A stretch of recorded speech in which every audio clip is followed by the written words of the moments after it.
Unfortunately, Safewood doesn't fill that gap or niche when it comes to black people in the BDSM community. Instead, it plays upon some stereotypes and also. To summarize the film, Colette and Ethan are in love, freaky, and when it comes to Colette's mom Carol and also her best friend Lainey, they love to see it. But what they don't know is Ethan isn't the Prince Charming he seems to be. He has a dark past alongside mysterious and powerful associates like a woman named Anne, and you're ultimately left to wonder, as Colette becomes a bit digmatized and experiences the worst that Ethan has to offer, will she stick beside him or try to find a way to get the hell away from him, even if it requires perhaps killing him in order to get her freedom? In terms of why Safewood is rated TVMA, it's because there's a minor use of expletives, there's definitely depictions of domestic violence, including someone getting beat with a weapon, and there's also plain old gun violence in terms of someone getting, at least 2 people getting shot. Definitely at least 1. Either way, there's that.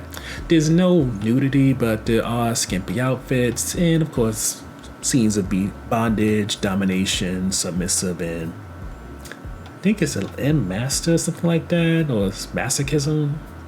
Either way, there's scenes of BDSM, and also for miscellaneous, there's drinking. I don't know if there's smoking in this movie, but definitely drinking. So when it comes to highlight, honestly, the biggest highlight when it comes to the characters for me is Anne, and that's because she's someone who's all personality and stature, but we don't really get details about.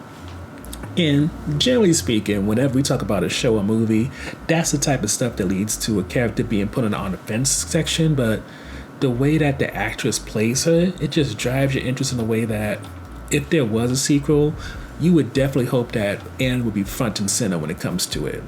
For at first you kind of assume that, this is the older sister, Ethan, maybe his mother, but that's not confirmed, and as time goes on, it seems unlikely. She's Ethan's business partner, we know that much, but it's very clear that she's part of something bigger, and it's not like this film dives into she's one of the heads of the Illuminati or anything like that, but there's something sinister going on, which she definitely is part of and she teases about, but the film kind of cuts you off just as you may learn something notable. Another highlight for us is the subtle exploration of kink in this movie. Now, by no means is Safewood the BDSM movie black folk into more explorative sex have been waiting on. However, there's no denying it has its moments. From talking about different rope techniques, no real talks about shame when it comes to exploring one's sexuality, and a continuous reminder of how much consent is important when it comes to exploration. Safewood may not be what you want, but in a way it does improve on the narrative surrounding sexual exploration that we've gotten thus far. In terms of low points, which is not something we use that often for a title, it has to be Ethan. Ethan, to me, is like a darker version of the usual crazy light-skinned stalker X whatever trope that we usually get in black movies.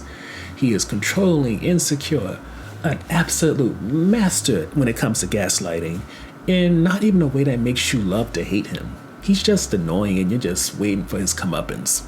Which leads to the on the fence topic, and that is that it leaves room for the sequel in the worst way possible. Now, as we mentioned in the highlights, a sequel wouldn't be so bad because Anne definitely is the type of character you want to learn more about. But at the same time, the film ends in almost an abrupt way where it's just as you soon may learn something about Anne, that's when it cuts off. And it leaves you wondering, is this actually a pilot that's just an hour and a half or movie length, sort of like what they did with Being Mary Jane, or what's happening here? This seems like there should be more to this film, and yet it got cut off. And it really kind of upsets me in a way, especially because it's on Tubi, and I don't know if Tubi really does sequels or not, because it's not necessarily a brand new platform, but it's also one that doesn't really have much of an established brand, so being left unsure what's going to happen next, or if there will be anything that happens next, is kind of frustrating.